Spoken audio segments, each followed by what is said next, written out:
आता अहिल्यानगर जिल्ह्यातील संगमनेर तालुक्यात आणखी एक धक्कादायक प्रकरण समोर आलं। दत्तधाम सरकार नावानं आश्रम चालवणारे स्वयंघोषित गडगे महाराज म्हणजेच राजेंद्र गडगे यांच्या विरोधात आता भोंदूगिरीचे गंभीर आरोप होत आहेत। विशेष म्हणजे वैदिक पद्धतीनं मनाची संकल्पशक्ती वाढवून कॅन्सर सारखा आजार बरा होऊ शकतो असा दावा केल्यानंतर अंधश्रद्धा निर्मूलन समिती आक्रमक झालेली आहे। प्रशासनाकडे अधिकृत तक्रार दाखल करण्यात आलेली आहे।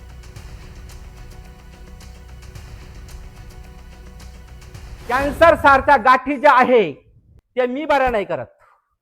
वैदिक प्रक्रिया मी करतोय।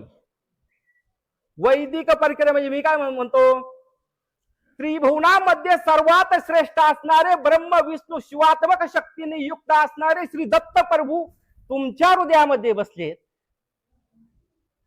तुमच्या हृदयामध्ये दत्त प्रभू बसलेत, म्हणजे तुमच्या आत्मरूपी चैतन्यामध्ये दत्त प्रभू बसलेत।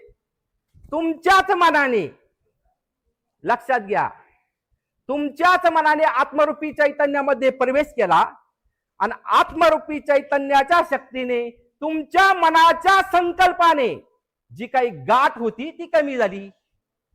व्हिडिओ मध्ये माझं हेच उत्तर आहे।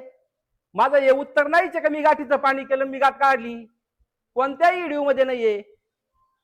स्वतःच्या मनाचा संकल्प असेल तर काही होऊ शकतं।